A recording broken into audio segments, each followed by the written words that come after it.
आज हम online class start करने जा रहे हैं और इस ऑनलाइन क्लास के थ्रू हम लोग सेकेंड ईयर का सबसे पहले मैट्रिक्स चैप्टर देखेंगे।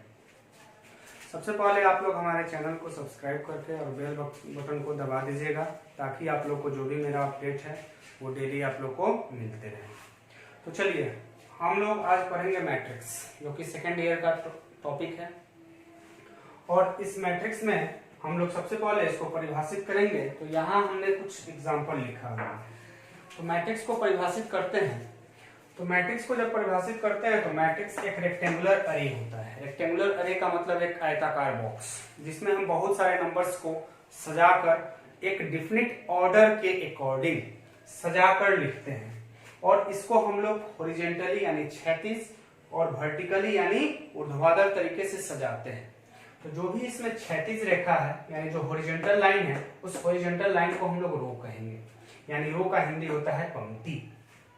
ठीक है, हॉरिजॉन्टल लाइन को हम लोग क्या कहेंगे? रो कहेंगे। और ये जो हॉरिजॉन्टल लाइन है इसका नंबर ऑफ रो यानी पंक्तियों की संख्या को हम लोग m से सूचित करते हैं। पंक्तियों की संख्या को हम लोग किससे सूचित करते हैं? m से। यानी अगर कहीं m दिया रहे और m का मतलब हम लोग क्या समझेंगे कि वो नंबर ऑफ रो पूछ रहा है या पंक्तियों की संख्या पूछ रहा है। उसके बाद चलते हैं हम ऊर्ध्वाधर रेखा यानी वर्टिकल लाइंस में। तो वर्टिकल लाइंस को हम लोग कॉलम कहते हैं। और इस वर्टिकल लाइंस को अगर यहां से हम निकालेंगे कि नंबर ऑफ कॉलम्स, तो नंबर ऑफ कॉलम्स को हम लोग n से सूचित करते हैं। नंबर ऑफ कॉलम को हम लोग किससे सूचित करते हैं? n से। तो अगर कहीं दिया रहे n, अगर आपसे पूछा जाए कि n का वैल्यू फाइंड आउट कीजिए, तो n का मतलब जितना उसमें स्तंभों की संख्या होगी यानी जितना उसमें हॉरिजॉन्टल लाइन होगा वही मेरा हो जाएगा क्या? स्तंभ की संख्या या नंबर ऑफ कॉलम्स। तो चलिए अब इस एग्जांपल पे हम लोग आते हैं। इस एग्जांपल में हम लोग देखें कि यहाँ एग्जांपल ए लिखा हुआ है।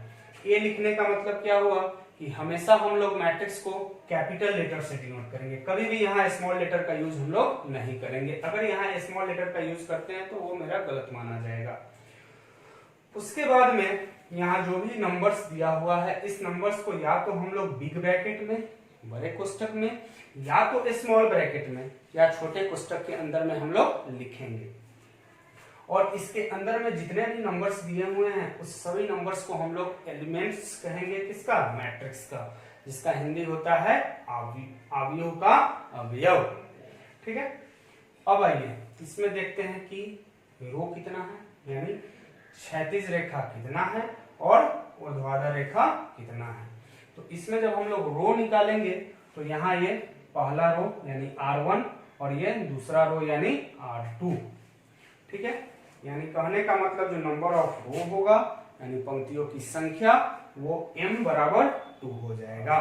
ठीक है, अब आइए अब हम लोग देखते हैं स्तंभों की संख्या यानी वर्टिकल लाइंस। तो यहाँ 3 कॉलम है C1, C2 एंड C3 यानी कि n बराबर हो जाएगा 3। n बराबर कितना हो गया? 3। तो अब चलिए हम लोग इस एग्जांपल से सीखे कि मैट्रिक्स किसको कहते हैं। मैट्रिक्स के अंदर जो एलिमेंट्स रहता है उसको क्या कहा जाता है? हिंदी में उसको अवयव कहते हैं। इस सभी एलिमेंट्स को या तो हम लोग बिग ब्रैकेट में या तो स्मॉल ब्रैकेट में अरेंज करके लिखते हैं। उसके बाद में इसमें जो भी हॉरिजॉन्टल लाइंस होता है उस हॉरिजॉन्टल लाइंस को हम लोग रो कहते हैं जो कि पंक्ति होगा। और इसमें जो वर्टिकल लाइंस होगा यानी जो ऊर्ध्वाधर उसको हम लोग कॉलम कहते हैं यानी स्तंभ कहेंगे। अब यहाँ नंबर ऑफ रो निकालना होगा तो उसको हम लोग m से सूचित करेंगे और नंबर ऑफ कॉलम्स ज्ञात करना होगा उसको हम लोग n से सूचित करेंगे। अब चलिए यहाँ को हम लोग लिख लिए नंबर ऑफ रो और नंबर ऑफ कॉलम्स। अब इसके बाद हम लोग चलते हैं इसी क्वेश्चन पे आगे बढ़ते हुए।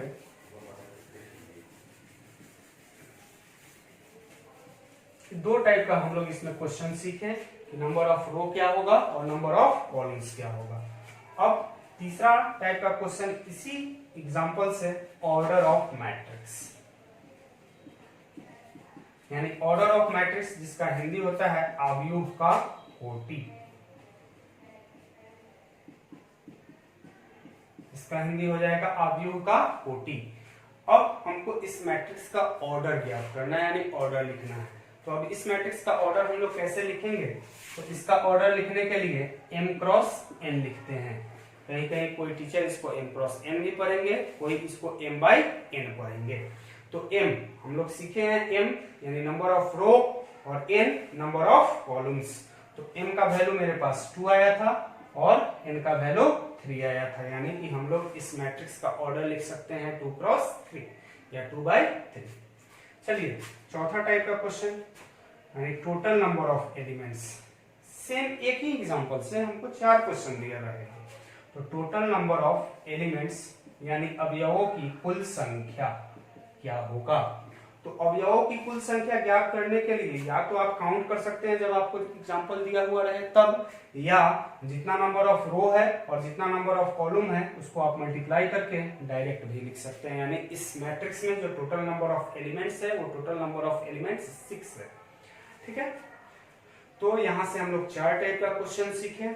नंबर ऑफ रो कैसे फाइंड आउट करेंगे, नंबर ऑफ कॉलम्स कैसे फाइंड आउट करेंगे, ऑर्डर ऑफ मैट्रिक्स कैसे फाइंड आउट करेंगे और टोटल नंबर ऑफ एलिमेंट्स कैसे फाइंड आउट करेंगे। तो चलिए इस एग्जांपल के साथ साथ एक हम लोग इसका एप्लीकेशन भी देख लेते हैं। ये जो मैट्रिक्स है, इस मैट्रिक्स का हम लोग अपने डेली लाइफ में यूज कहाँ करते हैं, यानी यूटिलाइज कहाँ करते हैं। तो कुछ बच्चे खुद से सोचेंगे और एक एग्जांपल हम बताने जा रहे हैं कि इसका यूज हम लोग डेली लाइफ में कैसे करते हैं, कब करते हैं, और खास करके गांव या देहात में इसका यूज कुछ ज्यादा किया जाता है। जैसे मान लीजिए किसी का घर बन रहा और उसके घर पे कोई ईंट वाला ईंट गिराने आया ट्रैक्टर से, और उस ट्रैक्टर में टोटल कितना ईंट डाला हुआ है। अब अगर आप उससे कहिएगा कि भैया आप इसको काउंट करके तब नीचे रखना, तो वो जो ईंट लेके आएगा वो कहेगा भैया मेरे पास तो इतना समय नहीं है कि मैं आपके ईंट का काउंटिंग करूं, मैं ऐसे ही इसको गिरा देता हूं, आप इसको काउंट करके और लिख लेना, या जो भी करना होगा आप कर लेना। तो अब यहाँ अगर आप मैट्रिक्स जानते हैं, मैट्रिक्स का कंसेप्ट अगर आपको है, तो क्या कर सकते हैं, आप उस ईंट को, ब्रिक्स को बिना उससे कोई बहस किए हुए काउंट कर सकते हैं कि हाँ वो कितना ईंट लाया, क्या कम ईंट तो नहीं लाया।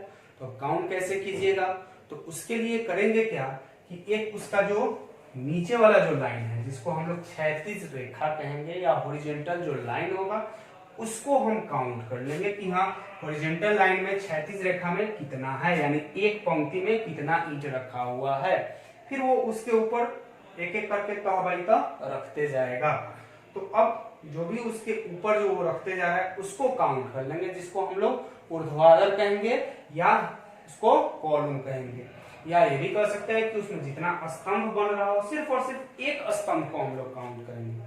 तो मेरे पास स्तंभ हो गया, यानी कितना स्तंभ है, उसके बाद पंक्ति हो गया, ठीक है, और दोनों को मल्टीप्लाई करके लिख देंगे तो मेरा टोटल नंबर ऑफ ब्रिक्स हो गया। यानी कहने का मतलब जो ईंट वो सही जो सजाया है उस ईंट को हम लोग एक मैट्रिक्स मानेंगे, और मैट्रिक्स मानते हुए उसमें हम लोग काउंट करेंगे कि उसमें कितना, एक पंक्ति की संख्या और उसमें एक स्तंभ की संख्या, यानी एक स्तंभ में कितना ईंट रखा हुआ है और एक पंक्ति में कितना ईंट रखा हुआ है। सिर्फ वो अगर हमको पता चल जाए तो उसमें टोटल नंबर ऑफ ब्रिक्स हम लोग काउंट कर सकते हैं, यानी ईंटों की कुल संख्या काउंट किया जा सकता है। तो ये इसका एक डेली एप्लीकेशन हुआ जिसको हम लोग घर पे कर सकते हैं अगर ये मैट्रिक्स का कंसेप्ट हो तो चलिए अब इसके बाद हम लोग आगे बढ़ते हैं।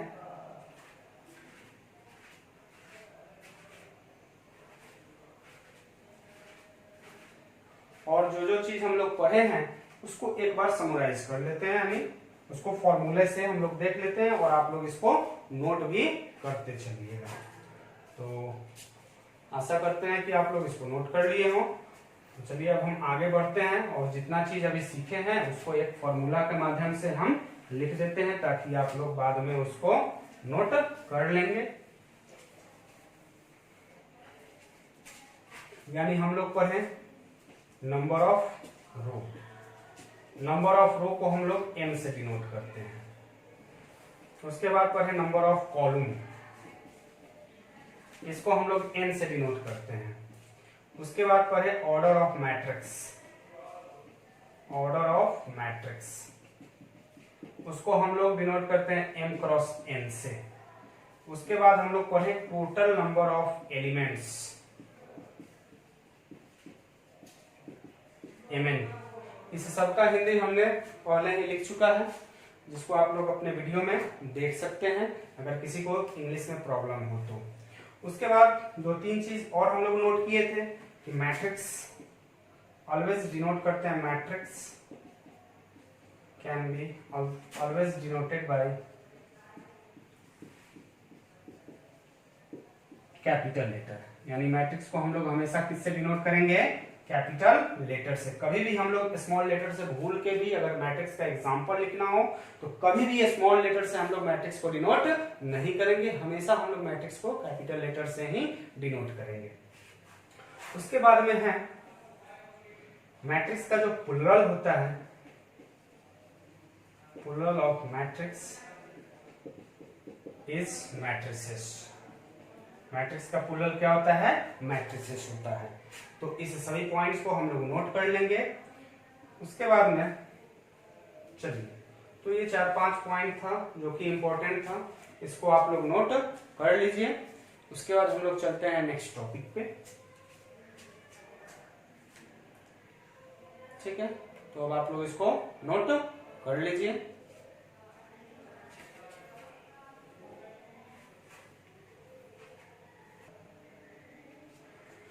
चलिए, तो अब हम लोग चलते हैं नेक्स्ट टॉपिक की तरफ। नेक्स्ट टॉपिक क्या है, तो अब हम लोग चलेंगे मैट्रिक्स का जनरल टर्म। जैसे आप लोग फिजिक्स में पढ़े होइएगा वेक्टर एंड स्केलर, तो वेक्टर में हम लोग पढ़ते हैं जिसके पास मैग्नीट्यूड हो एंड डायरेक्शन हो, यानी magnitude as well as direction.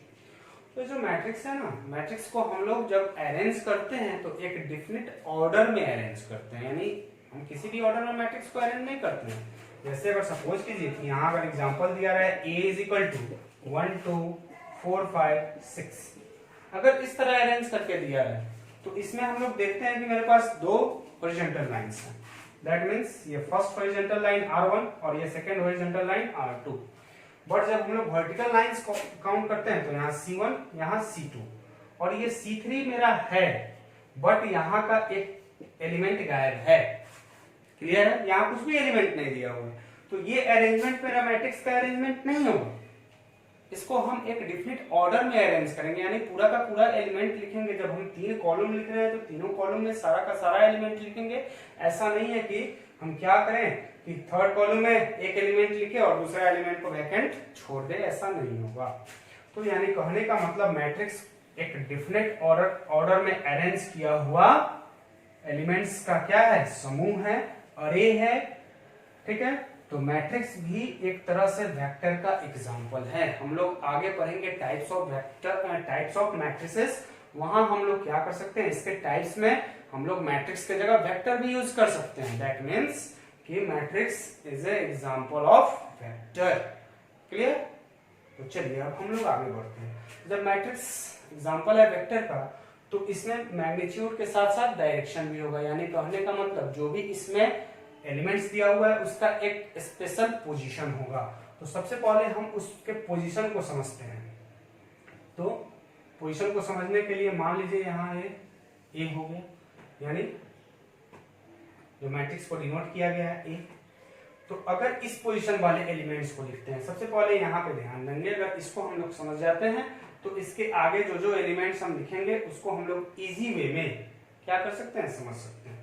तो जो फर्स्ट पोजीशन पे आएगा, इस फर्स्ट पोजीशन को हम लोग लिखेंगे A11, इसको A11 नहीं पढ़ेंगे, इसको लिखेंगे A11। 11 का मतलब फर्स्ट रो फर्स्ट कॉलम, यानी कहने का मतलब ये पहला रो और पहला कॉलम का एलिमेंट है, यानी इस जगह पे जो भी एलिमेंट, जो भी अवयव आएगा उसका पोजीशन 11 होगा। अब इसके बाद अगर हम लोग क्षैतिज रेखा में यानी पंक्ति में जब हम आगे बढ़ेंगे तो मेरा पंक्ति वही रहेगा, यानी रो वही रहेगा, बट कॉलम जो ऊर्ध्वाधर रेखा है, जो स्तंभ है, वो स्तंभ मेरा बढ़ते जाएगा, ना कि मेरा रो बढ़ते जाएगा। तो पहले हम लोग रो को लिखते हैं, उसके बाद कॉलम को लिखते हैं। तो इसके बाद वाले एलिमेंट को हम लोग लिखेंगे A12, यानी फर्स्ट रो सेकेंड कॉलम। इसके बाद A13 डॉट डॉट लास्ट, यानी लास्ट कॉलम तक हम लोग चलते हैं। तो हम लोग पढ़े हैं कि नंबर ऑफ कॉलम को हम लोग n से डिनोट करते हैं। नंबर ऑफ कॉलम को हम लोग किससे डिनोट करते हैं? n से। तो यहाँ हो जाएगा A1n, यानी फर्स्ट रो ही है बट नंबर ऑफ कॉलम कितना हो गया? n हो गया। चलिए अब हम लोग चलते हैं सेकेंड रो के लिए। तो सेकेंड रो में क्या हो जाएगा? A21, ठीक है। उसके बाद में A22, यानी second row second column, A23 dot dot A2n। Clear है? चलिए अब आगे बढ़ते हैं। अगर थर्ड रो के लिए चलेंगे तो A31। वैसे करते करते हम लोग टोटल नंबर ऑफ रो, यानी हम लोग पढ़े हैं नंबर ऑफ रो को हम लोग m से डिनोट करेंगे। तो टोटल नंबर ऑफ रो हो जाएगा AM1। AM1, यहाँ का एलिमेंट क्या होगा? AM2, यहाँ का element AM3 dot dot AMN, यानी कि जो लास्ट वाला जो टोटल नंबर ऑफ एलिमेंट आया वो mn आया। क्लियर है? कोई दिक्कत? तो ये मेरा लास्ट एलिमेंट बच गया, जिसको हम लोग पढ़े भी थे कि टोटल नंबर ऑफ एलिमेंट्स हम लोग कैसे फाइंड आउट करेंगे। तो m और n को मल्टीप्लाई कर देंगे, वही मेरा टोटल नंबर ऑफ एलिमेंट्स हो जाएगा। और इस मैट्रिक्स का ऑर्डर हो गया m क्रॉस n, यानी इसमें m नंबर ऑफ रो है और n नंबर ऑफ कॉलम्स है, यानी m क्षैतिज रेखा और n यानी ऊर्ध्वाधर रेखा, जो अरेंजमेंट है। तो अब इतना बड़ा, तो इतना लंबा चौड़ा तो हम लोग नहीं लिख सकते हैं। तो अब इसको संक्षिप्त में, शॉर्ट में, सिंपलेस्ट फॉर्म में कैसे लिखेंगे?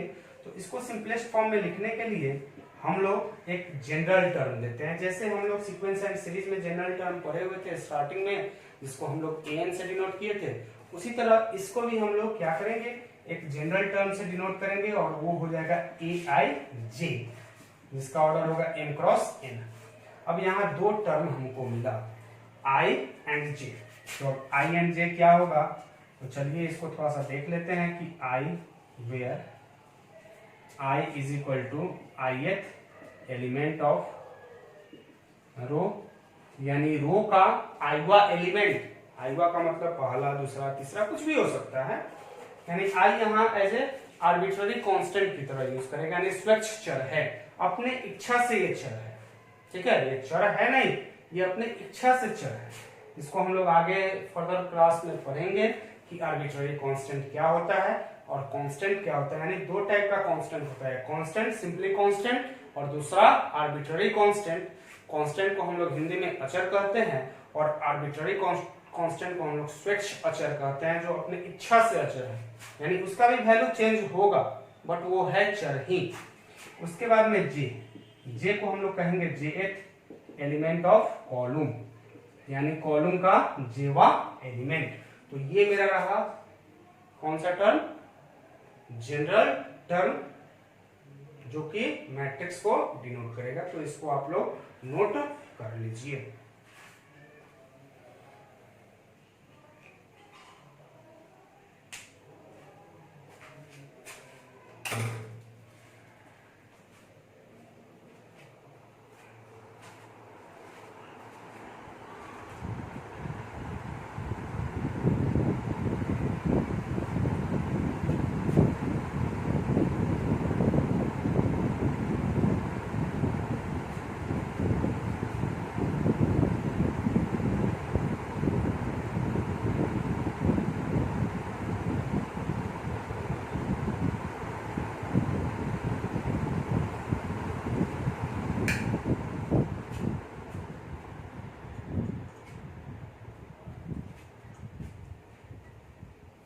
चलिए अब चलते हैं इस कंसेप्ट पे। हम लोग कुछ क्वेश्चन और देख लेते हैं। तो इसको मैं मिटाता हूं।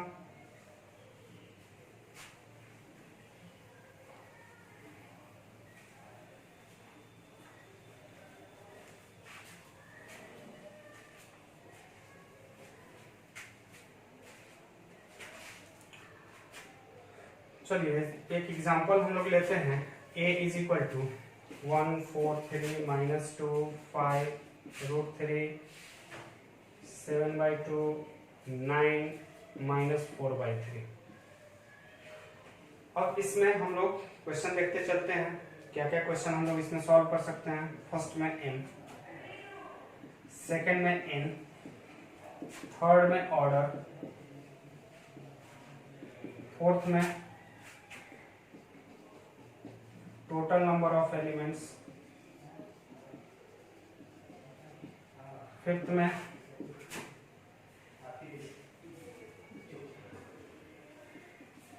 Elements of A21, A23, A31,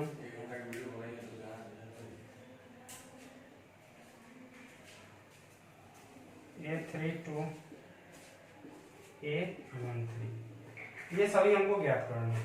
तो चलिए इसमें से पहला, दूसरा, तीसरा, चौथा तो आप लोग ज्ञात कर लेंगे, यानी फिर भी मैं एक बार इसको रिपीट कर देता हूं कि फर्स्ट m बराबर कितना हो जाएगा, first row, second row, third row, यानी m is equal to 3, n is equal to भी 3 होगा। यानी कहने का मतलब इसमें 3 हॉरिजॉन्टल क्षैतिज लाइन है और 3 वर्टिकल लाइन है, यानी 3 ऊर्ध्वाधर रेखा। थर्ड वन, इसका ऑर्डर लिखना है। ऑर्डर बराबर क्या हो जाएगा, m क्रॉस n, यानी 3 क्रॉस 3, यानी जितना रो है उतना ही कॉलम है। चलिए fourth number, total number of elements, fourth का आंसर हो जाएगा मेरा 3 क्रॉस 3, यानी 9 हो जाएगा। अब चलते हैं फिफ्थ, जो कंसेप्ट अभी हमने सीखा कि इसके जनरल टर्म, यानी इसके इस पोजीशन पे कौन सा एलिमेंट है, यानी A21 पे हम लोग चेक करेंगे कि 21 यानी सेकंड रो फर्स्ट कॉलम, तो सेकंड रो खोजिए, ये मेरा सेकंड रो रहा, ठीक है। अब सेकेंड रो का फर्स्ट कॉलम, यानी फर्स्ट कॉलम ये है, तो सेकेंड रो में फर्स्ट कॉलम में है, कहां पे आके दोनों मिल रहा है, इस 4 पे। तो A21 पे कौन सा एलिमेंट होगा, 4, यानी कहने का मतलब जो पोजीशन यहाँ दिया हुआ है, इस पोजीशन का एलिमेंट हमको लिखना है सेकेंड रो फर्स्ट कॉलम, तो सेकेंड रो फर्स्ट कॉलम 4 आया। उसके बाद में चलते हैं A23, A23 का मतलब सेकेंड रो थर्ड कॉलम, तो यही सेकेंड रो है, और थर्ड कॉलम कौन सा मिला हमको, 9, तो यहां लिख देंगे क्या, 9। उसके बाद वाला A31 इज इक्वल टू कितना है, थर्ड रो फर्स्ट कॉलम, तो ये मेरा थर्ड रो है और ये फर्स्ट कॉलम है, यानी यहाँ पे मेरा क्या मिला, 3, तो ये 3। उसके बाद में A32 का मतलब थर्ड रो सेकंड कॉलम, तो ये थर्ड रो सेकंड कॉलम पे क्या मिला, √3। उसके बाद में A13 का मतलब फर्स्ट रो थर्ड कॉलम, तो ये मेरा first row and third column पे मिला मेरा 7/2, तो ये रहा। तो इसको आप लोग नोट कर लीजिए, और तो चलिए इसको सभी स्टूडेंट नोट कर लिए होंगे, तो इसको हम मिटाते हुए नेक्स्ट टॉपिक की तरफ बढ़ेंगे। तो अब नेक्स्ट टॉपिक में चलेंगे, मैट्रिक्स को कंस्ट्रक्ट कैसे करेंगे, यानी मैट्रिक्स का कंस्ट्रक्शन हम लोग अब इस नेक्स्ट टॉपिक में देखेंगे।